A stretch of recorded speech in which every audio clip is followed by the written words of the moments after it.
Hola hermanos, Señor les bendiga. Una vez más vamos a grabar el capítulo 22 de la Confesión de Fe, de la adoración religiosa y del día de reposo, que también es un capítulo bastante importante dentro de nuestras creencias, ya que nos señala cómo nosotros debemos adorar al Señor, cómo la Escritura más bien nos enseña cómo Dios debe ser glorificado en medio de su pueblo. Así que vamos a leer el párrafo 1 de la Confesión de Fe, que dice lo siguiente: la luz de la naturaleza muestra que hay un Dios que tiene señorío y soberanía sobre todo. Es justo, bueno y hace bien a todos, y que por lo tanto debe ser temido, amado, alabado, invocado, creído y servido con toda el alma, con todo el corazón y con todas las fuerzas. Pero el modo aceptable de adorar al verdadero Dios fue instituido por Él mismo. Note, eso es muy importante. La manera en que nosotros debemos adorar fue instituida por el mismo Dios y está de tal manera limitado por su propia voluntad revelada que no se debe adorar a Dios conforme a las imaginaciones e invenciones de los hombres o las sugerencias de Satanás, ni bajo ninguna representación visible ni en ningún otro modo no prescrito en las sagradas escrituras. Párrafo 2. La adoración religiosa ha de tributarse a Dios Padre, Hijo y Espíritu Santo, y a Él solamente, no a los ángeles, ni a los santos, ni a ninguna otra criatura, y desde la caída no sin un mediador, ni por la mediación de ningún otro, sino solamente de Cristo. Bueno, en algunos círculos cristianos se ha desarrollado algo muy moderno, que es decir, nosotros no somos una religión, o no predicamos una religión. Algo que es totalmente antibíblico, porque la Escritura sí señala que somos una religión. De hecho, Santiago dice que la religión pura y sin mácula es y describe cómo se comporta alguien que profesa una religión. Y una religión es algo que me liga a Dios. Entonces yo estoy ligado a Dios por un conjunto de creencias que nacen de la palabra de Dios. Y adoramos a Dios en base a esas reglas. Por lo tanto, nuestra adoración es una adoración religiosa. Se entiende y obviamente creemos que no adoramos a Dios de manera legalista, ¿cierto? Y quizás ahí se usa el término religión también, hablando de religión como un simple conjunto de creencias legalistas que me llevan a cumplir ciertas reglas o ciertas devociones sin una espiritualidad, sin una cercanía con el Señor. Y en ese sentido sí está bien, pero no es bueno decir no somos una religión, porque sí lo somos a la luz de la Escritura, como recién lo expliqué. Entonces, por eso este capítulo de la confesión habla de la adoración religiosa, y los creyentes en la antigüedad hablaban, ¿cierto?, de la religión como el conjunto de creencias que nos une al Señor y que nos lleva a cómo adorar a nuestro Dios. Dice el catecismo, la pregunta número 1 del catecismo bautista. Recuerdo que los catecismos son aquellas formas doctrinales en las cuales se educaban a los niños en la antigüedad. Bueno, los catecismos menor eran para los niños y los mayores para los adultos. Era como una especie de discipulado en los tiempos de hoy, en que a través de la memorización los niños podían aprender doctrina de la palabra de Dios. Entonces dice la pregunta número 1, comienza el catecismo de esta forma: ¿cuál es el fin principal del hombre? ¿Cuál es el fin principal del hombre? Es la pregunta, ¿cierto?, que debemos responder a la luz de la Biblia. Y la respuesta en el catecismo es glorificar a Dios y disfrutar de Él para siempre, o gozar de Él para siempre. Y ese es el fin principal del hombre. Eclesiastés dice que el fin del discurso de Dios es: te teme a Dios y guarda sus mandamientos, porque esto es el todo del hombre. O sea, el fin por el cual nosotros fuimos creados es para glorificar a Dios, para adorar a Dios, para servir a Dios, para amar a Dios por sobre todas las cosas. Y a través de ese servicio, de ese amor, de esa devoción, nosotros disfrutamos de Él por siempre. Disfrutamos de ese servicio, nos gozamos en Él. Efesios capítulo 1, que aparece ahí, un texto relacionado al tema. Dice el verso 3: bendito sea el Dios y Padre de nuestro Señor Jesucristo, que nos bendijo con toda bendición espiritual en los lugares celestiales en Cristo, según nos escogió en Él antes de la fundación del mundo, para que fuésemos santos y sin mancha delante de Él, en amor, habiéndonos predestinado para ser adoptados hijos suyos por medio de Jesucristo, según el puro afecto de su voluntad, para alabanza de la gloria de su gracia, con la cual nos hizo aceptos en el amado.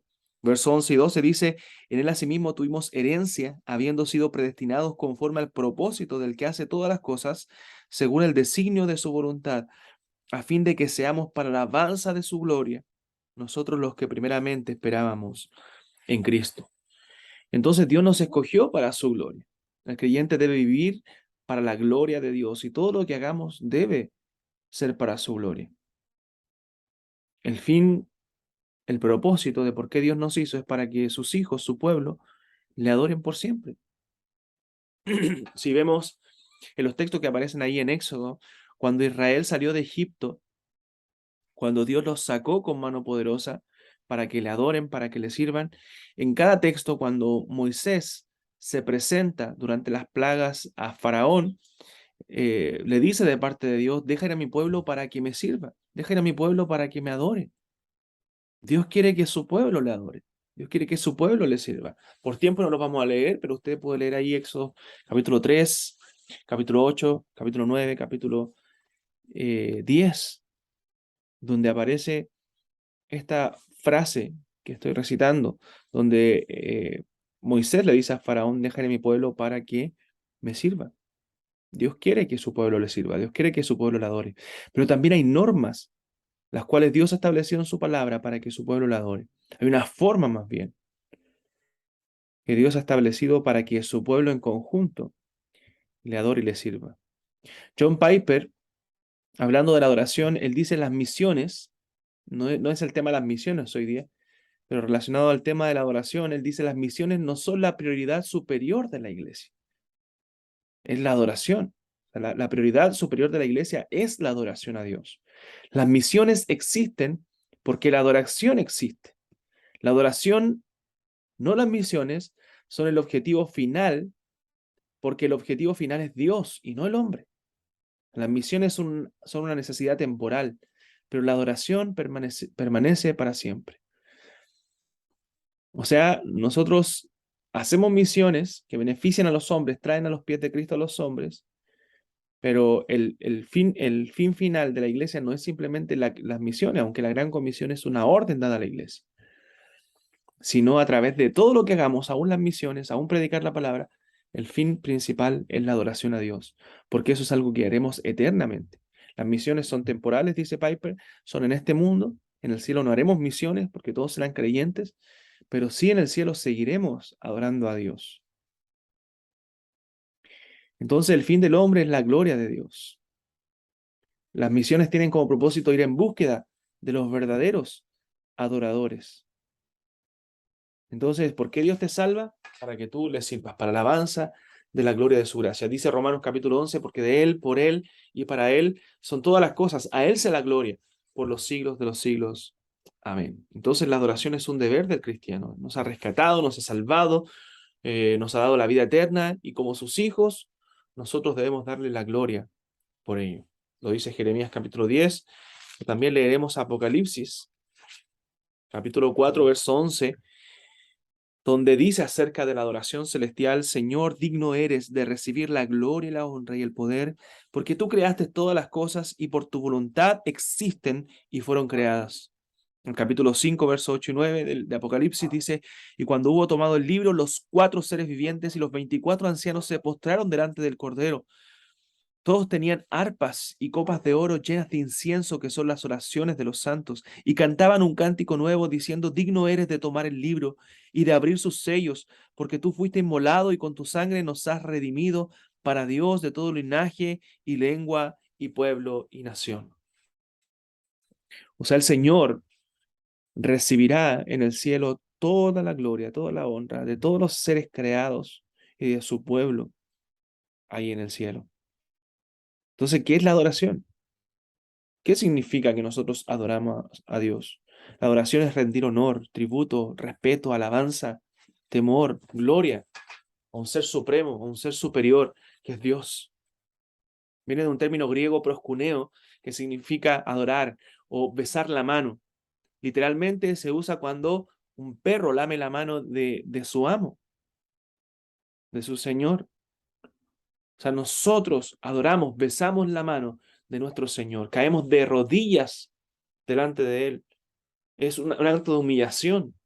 Tocamos el suelo con la frente como una manifestación de reverencia profunda. Es arrodillarse, postrarse, dar homenaje, dar reverencia, dar honor a aquel que merece toda la gloria.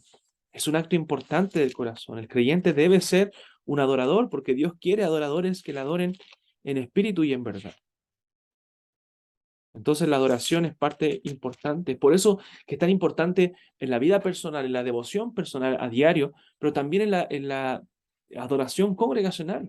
Cuando nosotros nos reunimos y oramos, comenzamos con oración el culto, nos postramos, nos humillamos delante de Él. Es por eso que no podemos estar conversando mientras está orando, mientras cantamos, estamos adorando al Rey de Reyes, Señor de Señores, no podemos estar hablando con el del lado, preocupado de las moscas que están volando alrededor. No, nos concentramos y adoramos a Dios. En la palabra ponemos atención, no nos estamos durmiendo, porque es un acto de adoración a Dios. La iglesia adora. Dice el Salmo 95:6, venid, adoremos y postrémonos, arrodillémonos delante de Jehová, nuestro Hacedor, porque Él es nuestro Dios, nosotros el pueblo de su prado y ovejas de su mano. Entonces, la adoración es un deber del creyente. Y la adoración no debe ser hecha en mis términos. Mucha gente dice, no es que yo adoro a Dios a mi forma. Muchas iglesias adoran a Dios a su forma. Es por eso que hay distintas formas a veces de adoración. ¿Pero es lícito eso? No, la Escritura nos señala que nosotros debemos adorar como Dios dice que lo adoremos. ¿Corremos el riesgo a la luz de la Biblia, hermanos, de dar una adoración que no sea aceptada por Dios? ¿Hay ejemplos bíblicos de aquello? Sí, por supuesto, hay muchos. Por eso que tenemos que tener cuidado en cómo adoramos a Dios corporativamente, como iglesia. Tenemos el pecado de Nadab y Abiú, los hijos de Aarón, en Levítico capítulo 10, verso 1 al 3, donde dice la Escritura que ellos ofrecieron fuego extraño al Señor. Usted puede leer Levítico. Note, no era un fuego prohibido, sino un fuego extraño. No hicieron algo contrario a lo que se mandaba, sino algo que no se les mandó. No les era permitido a ellos, ¿cierto?, hacer ese sacrificio. Ellos buscaron una alternativa y sabemos qué pasó con ellos. Murieron, fueron consumidos. Es porque Dios ha dicho en su palabra cómo nosotros debemos adorarle. Él ha establecido las reglas, hermano. Las reglas no tenemos que inventar a nosotros. No es como yo siento, no es como yo creo, no es como a mí me gusta. Es como Dios lo señala en su palabra. Es por eso que no podemos meter cualquier tipo de ritmo, por ejemplo, en la adoración, en los cánticos de la iglesia. Porque no es que a mí me gusta el reggaetón cristiano, entonces yo escucho reggaetón en el culto. No es que a mí me gusta la salsa cristiana. No, no es en base a mi gusto, en base a cómo Dios lo señala en su palabra. Y Dios dice que las cosas deben hacerse decentemente y con orden. El mundo no puede entrar a la iglesia. Ritmos que nos llevan o son asimilados con la sensualidad, con el baile, con el desorden, no pueden entrar dentro de la congregación de los santos, porque allí se adora reverentemente a Dios. Entonces Dios establece las normas. Nadab y Abiú fueron y adoraron, pero de una manera incorrecta. Caín y Abel. Caín y Abel es otro ejemplo de una adoración que no le agradó a Dios en el caso de Caín y una que sí le agradó a Dios, como en el caso de Abel. ¿Por qué no agradó a Dios la ofrenda de Caín? ¿Por qué no le agradó? Hermano, porque él trajo algo a Dios que Dios no le había pedido. trajo del fruto de su esfuerzo, se presentó delante de Dios sin una conciencia de pecado, ya que no hubo derramamiento de sangre en esa ofrenda. Lo que le da a entender que no necesitaba un mediador. No era una adoración centrada en el Evangelio, sino centrada en él mismo, una forma que él encontró para adorar. En cambio, Abel hizo un sacrificio. En cambio, Abel sí entendió que él necesitaba un mediador, la sangre de un cordero, que eso ejemplifica a la obra de Cristo por nosotros. Entonces, Caín estaba adorando con una ofrenda que no fue aceptada. Y eso después lo evidencia su corazón al ver la forma en que él reacciona ante las preguntas que Dios le hace. Tenemos otro ejemplo, David y Usa. David quiere trasladar el arca a su casa, ¿cierto? De la casa de Obed-Edom. Usted puede leer los pasajes ahí que están escritos en el PowerPoint. Entonces, él lo hace en un carro nuevo, dice la Biblia, y traslada el arca en un carro nuevo, y él y Usa danzaban, David danzaba, dice, delante de Dios con todas sus fuerzas. En un momento, los bueyes que iban en el carro comienzan a andar, ¿cierto? Y el carro comienza a tambalear y estaba a punto de caerse el arca. Entonces Usa extiende su mano, que era un benjamita, la tribu de Benjamín, extiende su mano para ponerla sobre el arca para que no se cayera y muere en ese mismo instante. ¿Hizo algo correcto David? Sí, era correcto y la voluntad de Dios trasladar el arca, pero lo hizo de la manera incorrecta, porque Dios no lo había establecido así. Se da cuenta que no basta con las buenas intenciones, no basta con un buen corazón. Nosotros debemos hacer las cosas de acuerdo a la voluntad de Dios, como Dios lo ha establecido en su palabra. ¿Y cómo era la forma que Dios lo había establecido? Bueno, los levitas eran los que debían trasladar el arca, no benjamitas. Y tenían que trasladarla con varas de madera de acacia sobre sus hombros.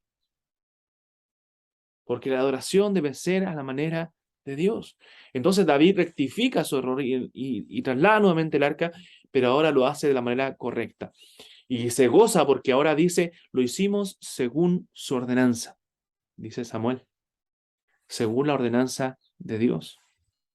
Entonces no basta solamente con hacer las cosas correctas, sino de la manera correcta. Y Dios establece cómo debemos adorarle.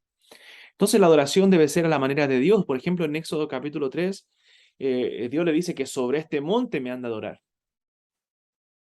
En Éxodo 25 lo mismo, con los utensilios, la forma que debían ellos adorarle. En Deuteronomio, por ejemplo, capítulo 12, leeremos ese pasaje. Deuteronomio capítulo 12,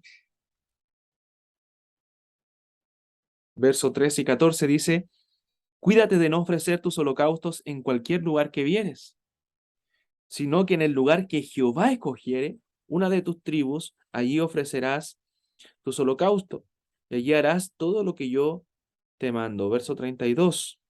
Cuidarás de hacer todo lo que yo te mando, no añadirás a ello, ni de ello quitarás.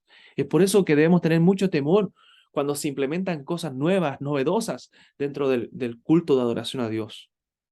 A veces se implementan películas dentro del culto para entretener a la gente, para conmover sus emociones. A veces se hacen obras de teatro dentro de las iglesias, en los cultos, eh, para buscar una forma, ¿cierto?, de anunciar el evangelio, pero no es la forma que Dios estableció en su palabra. Todo eso es fuego extraño.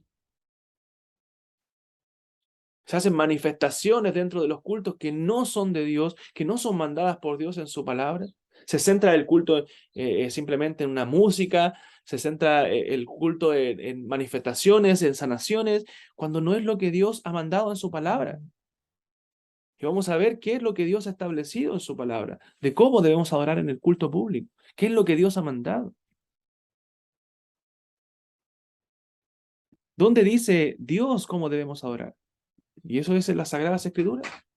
En Éxodo 20, por ejemplo, Dios había mandado que no debían tener dioses ajenos, era uno de los mandamientos, ni hacer imágenes para adorar, pero el pueblo buscó una forma más creativa de adorar. ¿cierto? Haciendo un becerro de oro cuando Moisés no estaba y llamándole Jehová. Y Dios condena eso. Ellos crearon una alternativa a lo que Dios había mandado. Pero hermanos, Dios se toma en serio la adoración a Él porque Él no comparte su gloria con nadie. Entonces debemos entender y saber qué Dios nos ha mandado en su palabra para que le adoremos correctamente. A Dios le importa cómo adora a su pueblo. Le importa cómo el pueblo de Dios en el nuevo pacto le sirve, le honra. Él busca adoradores en espíritu y en verdad, dice en Juan capítulo 4. Y aquí entramos a lo que se llama en la doctrina el principio regulador del culto. Existe un principio normativo del culto y un principio regulador del culto o regulativo del culto. Nosotros adoptamos como iglesia confesional el principio regulativo del culto. ¿Qué significa eso? El principio regulativo de la adoración establece que todo lo que hacemos en nuestras reuniones, en una reunión de adoración, debe ser claramente justificado por las Escrituras. O sea, lo que la iglesia realiza en el culto debe estar en la palabra de Dios. Una clara justificación puede ser un mandamiento explícito o una implicación buena y necesaria de un texto bíblico. Puede estar implícito o explícito. Mandado o sugerido en la Escritura, pero debe estar en la palabra de Dios, lo que nosotros hacemos. Y el principio regulador del culto prohíbe cualquier cosa que no sea ordenada en la Escritura. O sea, si no está ordenado ahí, entonces no puede estar dentro del culto. No estamos hablando de una actividad extra de la iglesia, sino del culto público, del día del Señor, cuando la iglesia se reúne para adorar. O sea, lo que hace la iglesia es lo que la Escritura señala. La adoración verdadera es lo que Él dictó en su palabra. Todo lo que nos salga en la Escritura es fuego extraño. Es algo que el Señor no ha mandado y debemos tener temor de eso. Cuidado con eso. En cambio, el principio normativo del culto, que lo aplican otras denominaciones no confesionales, permite cualquier cosa que no esté prohibida en la Biblia. O sea, por ejemplo, una obra de teatro no se prohíbe en la Biblia. Entonces, podemos hacerla en el culto. Eso es un principio normativo. Pero el principio regulador dice, no, lo que la Escritura señala es lo que debemos hacer, no lo que la Escritura nos dice que hagamos.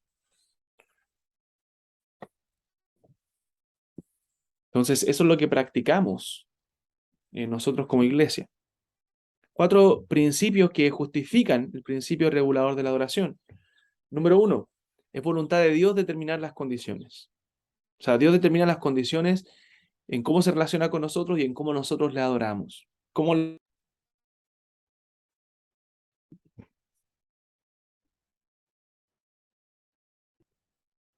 Entonces Dios determina la forma en cómo nosotros le ofrecemos adoración. Segundo, bueno, lo vemos en Génesis 4, en la historia de Caín y Abel.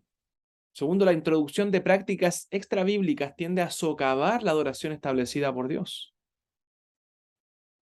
O sea, cuando introducimos prácticas que no están en la Biblia, socavamos y menospreciamos lo que Dios ha establecido en su palabra. Recuerda lo que Jesús le dice a los fariseos: ustedes ponen los mandamientos de hombres como palabra de Dios y socavan el mandamiento de Dios.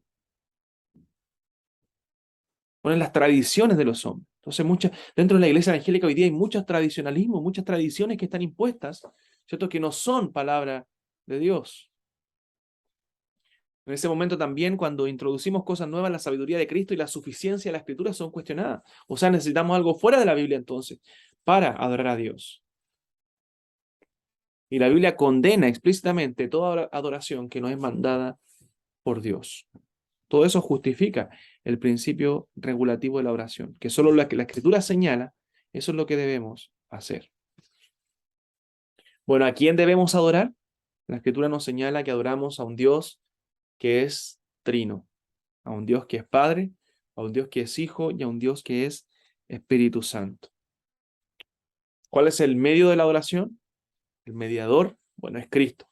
No es por nosotros mismos, sino por el Señor Jesucristo. Nadie viene al Padre, dijo él, sino por mí. No puedo acercarme a Dios si no es por Jesucristo. Pero la adoración excluye a cualquier persona que esté fuera de Dios. No adoramos a santos, no adoramos a María, sino que adoramos al Dios trino. Dios que es Padre, que es Hijo y que es Espíritu Santo. Es lo que ha creído la Iglesia por siempre, a través de los siglos, a través de la historia. Mira el credo de Atanasio, que es un credo de los padres de la Iglesia de los primeros siglos. Dice que son credos que ha establecido la Iglesia a la luz de la palabra de Dios. Dice, quien quiera ser salvo debe sobre todo asirse de la fe universal, o sea, la fe de todos los creyentes. Quien no la observe en su totalidad y sin violarla, sin duda, perecerá por la eternidad. Ahora bien, esta es la fe universal. Adoramos a un Dios en Trinidad y la Trinidad en unidad, sin confundir las personas ni dividir el ser divino, porque el Padre es una persona, el Hijo otra y el Espíritu Santo también otra. Pero la deidad del Padre, Hijo y Espíritu Santo es una, igual en gloria, coeterna en majestad. Lo que es el Padre es el Hijo y también lo es el Espíritu Santo. El Padre es increado, el Hijo es increado y el Espíritu Santo es increado. El Padre es infinito, el Hijo es infinito y el Espíritu Santo es infinito. El Padre es eterno, el Hijo es eterno y el Espíritu es eterno. Y sin embargo, no hay tres seres eternos, pero uno que es eterno. Así como no hay tres seres increados e ilimitados, sino uno que es increado e ilimitado. El Padre es todopoderoso, el Hijo es todopoderoso, el Espíritu Santo es todopoderoso, y sin embargo no hay tres seres todopoderosos, sino uno que es todopoderoso. Así el Padre es Dios, el Hijo es Dios y el Espíritu Santo es Dios, y sin embargo no hay tres dioses, sino un Dios. Así el Padre es Señor, el Hijo es Señor, el Espíritu Santo es Señor, y sin embargo no hay tres señores, sino un Señor. Como la verdad cristiana no compele a reconocer, nos compele a reconocer cada persona en particular como Dios y Señor, así la religión, no te usa la palabra religión, universal nos prohíbe decir que hay tres dioses o señores. El Padre no fue hecho, creado o engendrado. El Hijo tampoco fue hecho, creado, pero sí engendrado por el Padre. El Espíritu Santo tampoco fue hecho o creado, pero procede del Padre y del Hijo. Así hay un Padre, no tres padres, un Hijo, no tres hijos, un Espíritu Santo, no tres espíritus. Y en esta Trinidad, ninguno es antes o después mayor o menor que el otro, sino que las tres personas son en sí mismas coeternas y coiguales, y por ello debemos adorar la Trinidad en unidad y al único Dios en tres personas. Qué hermoso, hermano, credo de Atanasio de los primeros siglos. Eso es lo que creemos a la luz de la palabra del Señor, expresado correctamente por este Padre de la Iglesia. Dice el párrafo 3 de la confesión, siendo la oración con acción de gracias una parte de la adoración natural, la exige Dios de todos los hombres. Pero para que pueda ser aceptada debe hacerse en el nombre del Hijo, con la ayuda del Espíritu, conforme a su voluntad, con entendimiento, reverencia, humildad, fervor, fe, amor y perseverancia. Y cuando se ora con otros, debe hacerse en una lengua conocida. La oración debe ser por cosas lícitas y a favor de toda clase de personas vivas o que vivirán más adelante, pero no a favor de los muertos, ni de aquellos de quienes se pueda saber que han cometido el pecado de muerte. O sea, sabemos que hay una religión, una secta, más bien, una secta mormona, que enseña la oración por los muertos. Dice el párrafo 5, la lectura de las escrituras, la predicación y la audición de la palabra de Dios, la instrucción y la amonestación los unos de los otros por medio de los salmos, himnos y cánticos espirituales, al cantar con gracia en el corazón al Señor, como también la administración del bautismo y la cena del Señor, son parte de la adoración religiosa a Dios que se ha de realizar en obediencia a Él con entendimiento, fe, reverencia y temor piadoso. Además, la humillación solemne con ayunos y las acciones de gracia en ocasiones especiales han de usarse de una manera santa y piadosa. Se da cuenta que ahí señala lo que la Biblia nos manda, de acuerdo a lo que la iglesia debe hacer en el culto público. Bueno, ¿qué elementos entonces componen esta adoración? Número uno, la oración.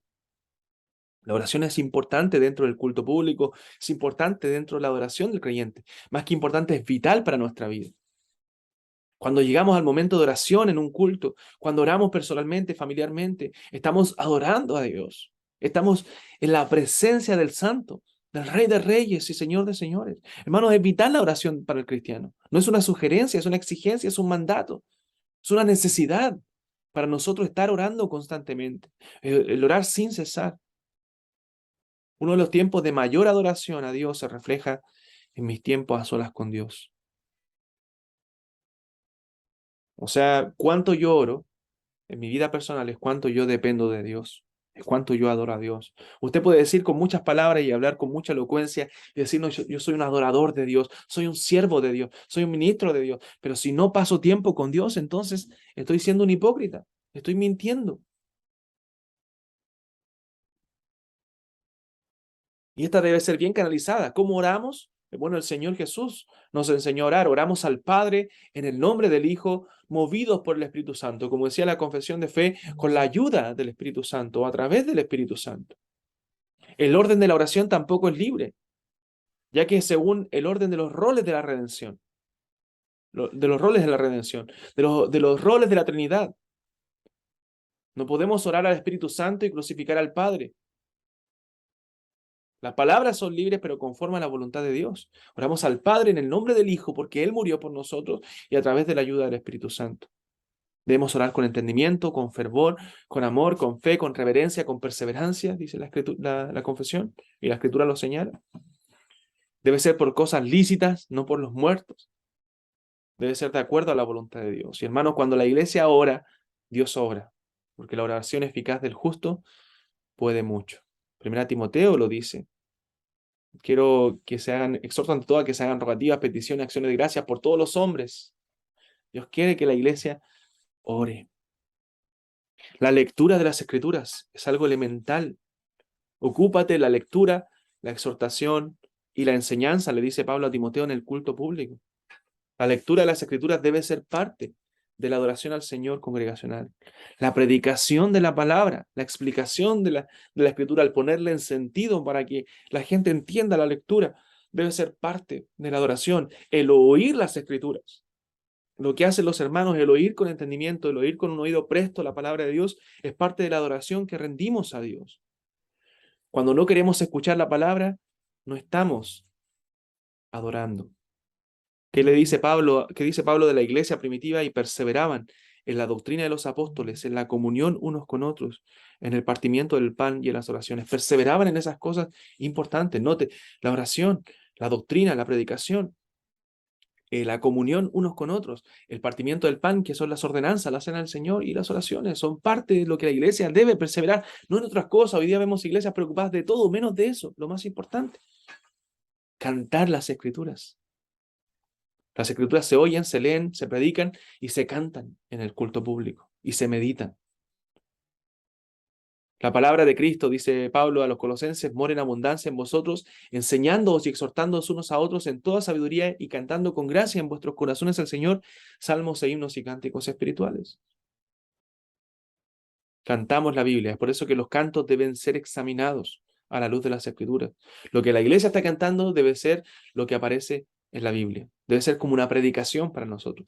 Decía un teólogo que la iglesia aprende mucho más teología, aprende mucho más de Dios a través de los cánticos, incluso a veces que a través de la predicación misma, porque los cánticos llegan, se aprenden, se meditan, cantamos y aprendemos de la palabra. Podemos aprender mala teología o buena teología a través de los cánticos. Y las ordenanzas, el bautismo y la cena del Señor son parte de lo que la iglesia debe practicar. La iglesia debe estar bautizando a los nuevos creyentes, debe estar impartiendo la cena del Señor cada primer día. Bueno, en nuestro caso, cada primer domingo del mes. Entonces, eso es lo que la iglesia debe hacer, hermanos. Y muchas iglesias llamadas evangélicas están lejos de esto, lejos de practicar lo que la Escritura dice. Además, la humillación solemne, como dice la confesión, con ayunos y la acción de gracias en ocasiones especiales también es necesario dentro de la adoración a Dios. Y debe usarse de manera correcta, de manera santa y piadosa. Son elementales estas prácticas dentro de la adoración a Dios. Las ofrendas o diezmos, como quiera llamarle. A la luz de la Biblia es lo mismo. También son actos de adoración. Adoramos dando de nuestro dinero. Honra a Jehová con tus bienes y con las primicias de todos tus frutos, y serán llenos tus graneros con abundancia. Cada primer día de la semana aparte algo. Es parte de la adoración. Como dijo alguien por ahí, cuando Dios tiene nuestro corazón, también tiene nuestro dinero. Y si no tiene nuestro corazón, entonces no quiere nuestro dinero. El dinero es parte de la adoración, es un medio para adorar a Dios también. Y refleja el estado de nuestro corazón. Entonces, eso en cuanto a lo que la iglesia debe hacer. Párrafo 6. Ahora, bajo el Evangelio, ni la oración ni ninguna otra parte de la oración religiosa están limitadas a un lugar, ni son más aceptables por el lugar en que se realizan o hacia la dirección que se dirigen, sino que Dios ha de ser adorado en todas partes en espíritu y en verdad, tanto en cada familia en particular diariamente, como cada uno en secreto por sí solo, así como de una manera más solemne en las reuniones públicas, las cuales las cuales no han de descuidarse ni abandonarse voluntariamente o por negligencia, cuando Dios por su palabra o providencia nos llama a ellas. Entonces, el lugar en el Antiguo Testamento, en el Antiguo Pacto, era el lugar geográfico Jerusalén. Ahí se había de adorar. El inmobiliario específico, bueno, el tabernáculo o el templo. En el Nuevo Testamento, la oración es un asunto espiritual, en espíritu. Y el lugar que Dios ha designado para la adoración corporativa es la iglesia. Para la adoración personal, bueno, cualquier lugar porque es en espíritu y en verdad. Párrafo 7 de la confesión. Así como es la ley de la naturaleza que en general una proporción de tiempo por designio de Dios se dedica a la adoración a Dios, así en su palabra, por un mandato positivo, moral y perpetuo que obliga a todos los hombres en todas las épocas, Dios ha señalado particularmente un día de cada 7 como día de reposo, para que sea guardado santo para él, el cual desde el principio del mundo hasta la resurrección de Cristo fue el último día de la semana, y desde la resurrección de Cristo fue cambiado al primer día de la semana, que es llamado el día del Señor, y debe ser perpetuado hasta el fin del mundo como el día de reposo cristiano, siendo abolida la observancia del último día de la semana. Párrafo 8. El día de reposo se guarda santo para el Señor cuando los hombres, después de la debida preparación de su corazón y de haber ordenado de antemano todos sus asuntos cotidianos, no solamente observan un santo descanso durante todo el día de sus propias labores, palabras y pensamientos acerca de sus ocupaciones y diversiones seculares, sino que también se dedican todo el tiempo al ejercicio público y privado de la adoración de Dios y a los deberes que son por necesidad y por misericordia. Se da cuenta que la escritura, según lo que la confesión nos dice, nos señala no solamente las formas en cómo la iglesia debe adorar o lo que debe estar en un culto, sino el día en el cual la iglesia debe adorar, que es el día del Señor. Es el día que Dios ha dejado para que la iglesia se reúna. Si bien hay llamados extras de parte de la iglesia esos días a congregarse, como el día jueves, el estudio bíblico, ¿cierto? Hoy viernes tenemos una reunión de damas, de varones, son días extra que la iglesia llama y el creyente debe responder a esos llamados también congregándose, pero el día exclusivo para la adoración congregacional que Dios ha designado en su palabra es el día del Señor. Entonces, ¿cuándo deberíamos reunirnos para adorar? El domingo, el día del Señor. ¿Cuándo se instituyó esto? Bueno, en el Antiguo Testamento se instituye el día de reposo. No en los 10 mandamientos, no en la ley solamente, se establece como mandato. Cuando dice el cuarto mandamiento, acuérdate del día de reposo para santificarlo. Sino que ahí en ese mismo mandato señala cuándo se instituyó, que fue en la creación. Fue un día que instituyó Dios en la creación, cuando Él dice, porque en 6 días hizo Jehová los cielos y la tierra y el séptimo día descansó. O sea, Dios establece, y no es lo más importante el día, sino establece un reposo para el creyente. Un reposo para que cesemos de las obras cotidianas y para que nos centremos en la adoración pública a Él, en la adoración exclusiva a Él. Si bien todos los días adoramos a Dios, pero ese día nos separamos de lo cotidiano, de las diversiones, del trabajo, para adorar a Dios. Pero en el Antiguo Testamento era el día sábado. ¿Por qué hoy los cristianos se reúnen el domingo? Bueno, Dios dio esos mandamientos en la creación y en la creación establece el sábado. En la ley para Israel era el sábado. Israel estaba consciente de ese día. Dice Éxodo 16 que era un día santo para Dios. Éxodo 20 y Génesis 2 nos dice que se da en conmemoración de la creación, de la primera creación. En Deuteronomio 5 se añade la redención de Egipto. Entonces, si la Biblia establece el sábado ahí en el Antiguo Pacto, ¿por qué nosotros celebramos el domingo? Algunas razones simples. Lo vimos en el cuarto mandamiento, así que yo sé que usted tiene una noción ya de esto.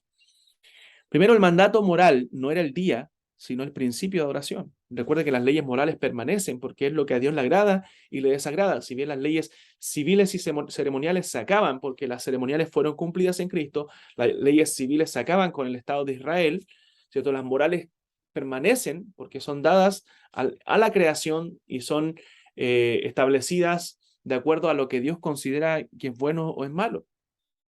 Entonces el mandato moral de los mandamientos no era el día específicamente el sábado, sino el principio de adoración de un día, de un reposo.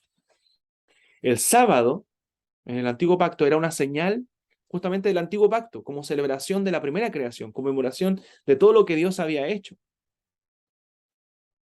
Y eso apuntaba, el día específicamente tenía una señal, apuntaba a nuestro reposo, que era Cristo. Entonces el sábado se cumple en Cristo. Cristo es nuestro sábado. El reposo del sábado, dado en la ley, haya su cumplimiento en Cristo. En Cristo se cumple la ley del sábado. Cristo es nuestro reposo.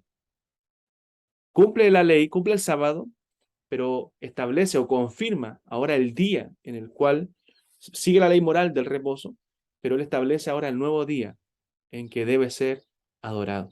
Que ya no se conmemora la primera creación, la creación de todas las cosas, sino que en Él, en Cristo, en su resurrección, se establece el domingo, el primer día de la semana, según el calendario judío, y establece la conmemoración de la nueva creación, donde en Él son nuevas todas las cosas. Él renueva todas las cosas y eso debe celebrarse. Por eso Él resucita el primer día de la semana y los creyentes comienzan de ahí en adelante a seguir guardando el día del Señor, pero ya como el primer día de la semana. La resurrección del Señor y sus visitas post-resurrección comunicaron la justificación moral para el cambio de día. Juan 20:19 dice, cuando llegó la noche de aquel mismo día, el primero de la semana, el domingo, estando las puertas cerradas en el lugar donde los discípulos estaban reunidos por miedo de los judíos, vino Jesús y puesto en medio les dijo, paz a vosotros. 8 días después, los judíos contaban el mismo día, entonces es el domingo siguiente, estaban otra vez sus discípulos dentro y con ellos Tomás. Llegó Jesús estando las puertas cerradas y se puso en medio y les dijo, paz a vosotros. O sea, Jesús los visita en domingo, resucita en domingo y visita a sus discípulos en el día del Señor. En Hechos 20, verso 7, el primer día de la semana, reunidos los discípulos para partir el pan. Note, los discípulos se reunían ¿cuándo? El primer día de la semana para tener la cena del Señor. Pablo les enseñaba, había la predicación de la palabra, habiendo de salir al día siguiente y alargó el discurso hasta la medianoche. O sea, queda comprobado que los discípulos se reunían ese día. En 1 Corintios capítulo 16, verso 1 y 2, en cuanto a la ofrenda para los santos, haced vosotros también de la manera que ordené las iglesias de Galacia. Cada primer día de la semana, cada uno de vosotros ponga aparte algo. O sea, ellos se reunían el primer día de la semana y ponían aparte sus ofrendas. Ese es el día también en que desciende el Espíritu Santo en la iglesia, en Pentecostés. La observancia del día del Señor cristiano no socava el principio de Génesis 2:3. El principio permanece, el día cambia. Continúa el patrón de un día de reposo después de 6 de trabajo y conmemora una nueva creación. Es una conmemoración de una creación y redención espiritual. El séptimo día conmemoraba la redención de Egipto, la antigua creación también, o la creación de todas las cosas al principio. El primer día de la semana fue el día en que acabaron los trabajos de Cristo para expiar los pecados de su pueblo y entró en el reposo, en la gloria de su resurrección.